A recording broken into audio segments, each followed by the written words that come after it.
हर खानदान में कोई एक ऐसा इंसान ज़रूर होता है जो गरीबी रेखा को पार करके आगे चला जाता है। आप में से कई लोग इस बात को मानते होंगे, लेकिन मैं नहीं मानता।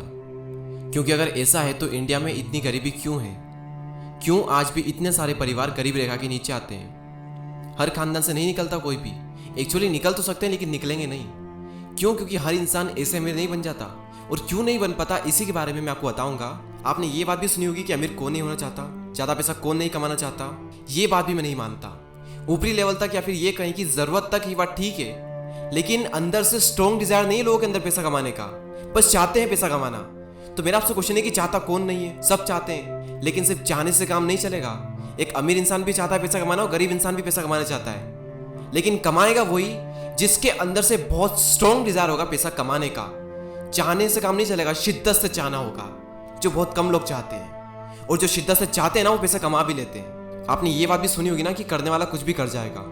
इस बात पर मैं स्ट्रांगली बिलीव करता हूँ, इस बात पर मैं बहुत यकीन करता हूँ। तो अमीर बनना तो सब चाहते हैं, लेकिन उस अमीर बनने का एक डिजायर अंदर होना चाहिए, और उस डिजायर में एक अलग ही एनर्जी होनी चाहिए। अगर उस डिजायर के अंदर एनर्जी है तो आपके अंदर नए नए आइडियाज आएंगे, आप उन आइडियाज को एग्जीक्यूट करोगे, एक्शन लोगे। और अगर उस डिजायर में एनर्जी नहीं है तो आपके अंदर आइडिया नहीं आएंगे। अगर आ भी गए आइडियाज तो आप उन आइडिया पर काम नहीं करोगे। तो याद रखना कि जब तक आपके अंदर से नहीं आएगा ना पैसा कमाने का, तब तक आप नहीं कमा पाओगे। तो पहला रीजन तो यही हो गया कि चाहते सब है, लेकिन अंदर से सब नहीं चाहते। और जो अंदर से चाहेगा, पैसा खुद उसकी तरफ चल करके आएगा। पैसा कमाने का डिजायर अगर आपके अंदर है और उस डिजायर में एनर्जी है, तो वो एनर्जी आपसे सारे काम करवा लेगी। तो ये तो था पहला रीजन। और दूसरा रीजन ये है कि अच्छे लोगों से नहीं बल्कि बुरे लोगों से भी सीखो, या फिर ये कहें कि लोगों की अच्छी आदतों से ही नहीं बल्कि उनकी बुरी आदतों से भी सीखो। आपने कई बार देखा होगा ऐसे लोगों को जो कि फालतू की चीज़ों पर खर्च करने से पहले जरा भी नहीं सोचते। लेकिन हम में से कई सारे ऐसे लोग होंगे जो कि सही जगह पैसे लगाने में इतना सोचेंगे इसकी कोई लिमिट नहीं।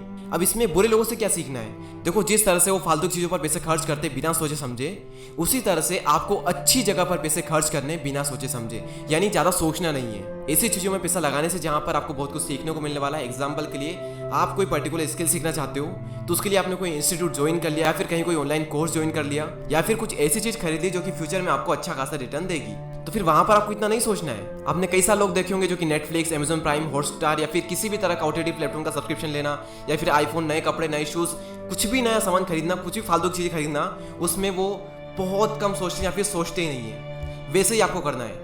बस फर्क इतना होगा कि आपको सही जगह पैसे लगाने और सही जगह पर सोचना होगा।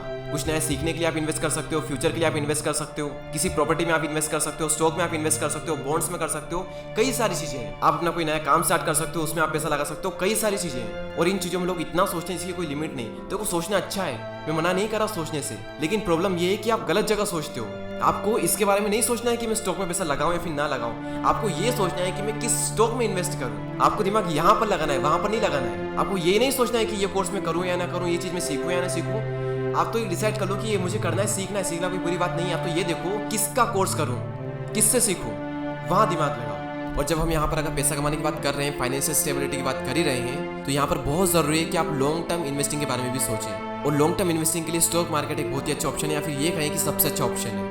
बस आपको दिमाग लगाना पड़ेगा और सही जगह दिमाग लगाना पड़ेगा, जैसा कि मैंने आपको कहा था। और स्टॉक मार्केट में इन्वेस्ट करने के लिए आपको जरूरत पड़ेगी एक डीमैट अकाउंट की। और इसलिए आज मैं आपको रिकमेंड करता हूँ 5पैसा का यूजर इंटरफेस काफी इजी टू यूज है। डिस्काउंट ब्रोकर में ये one of the leading discount and fastest growing discount broker बना है। और अगर आपको कोई प्रॉब्लम आती है तो इनका कस्टमर सपोर्ट काफी अच्छा है, इनसे आप कॉल पर भी बात कर सकते हो। और अगर आप एक न्यू विजिटर हो तो इनकी टीम आपको स्टॉक रिकमेंडेशन भी देती है। उससे ज़्यादा इंपॉर्टेंट और सबसे अच्छा फीचर है, जो कि अभी तक के मार्केट सिनेरियो में, जहां पर मार्केट कभी ऊपर तो कभी भी नीचे चला जाता है, इस तरह की सिचुएशन में इन्वेस्टिंग का सबसे अच्छा तरीका होगा SIP मोड। आप SIP मोड से डेली या वीकली इन्वेस्टमेंट शुरू कर सकते हैं। आप यहाँ पर म्यूचुअल फंड, गोल्ड और यूएस स्टॉक में भी इन्वेस्ट कर सकते हो। तो डिस्क्रिप्शन में दिए हुए लिंक से अपना अकाउंट ओपन कीजिए और अपनी इन्वेस्टमेंट जर्नी को यहाँ से बेटर बनाएं। अब बात करते हैं तीसरे कारण की, और वो है टालने की आदत। बहुत ही गंदी आदत, या फिर ये कहें कि सबसे गंदी आदत। और ये आदत अपने आप में एक बहुत बहुत बड़ा रीजन है लोगों के आगे ना बढ़ने का, लोगों के पैसा ना कमाने का, लोगों के अमीर ना बनने का। लोगों के पास इतने अच्छे अच्छे कारण होते हैं ना किसी भी चीज़ की शुरुआत ना करने के। इस महीने नहीं, अगले महीने से करेंगे, इस बार सीजन नहीं चलेगा, इस साल नहीं अगले साल से करते हैं, ये सही नहीं है, वो सही नहीं है, अभी नहीं, बाद में। ये अभिनय के चक्कर में ना अभिनय कभी नहीं बन जाता है। जब किसी इंसान की मौत आती है ना, तो समय, नक्षत्र, शादी, सोमवार, 1 तारीख कुछ नहीं देखता। तो फिर तुम क्यों देखते हो? तो किसी का वेट मत करो, जो करना है वो अभी करो। और करोगे तो या तो जीत मिलेगी या फिर सीख मिलेगी, और इन दोनों में ही आपका बहुत फायदा है। उम्मीद करता हूँ कि इस वीडियो से आपको कुछ सीखने को ज़रूर मिला होगा। ऐसे ही और वीडियो को देखने के लिए सब्सक्राइब करके बेल आइकन को प्रेस करें। मैं मिलूंगा आपसे अगली वीडियो में, तब तक के लिए जय हिंद, जय भारत।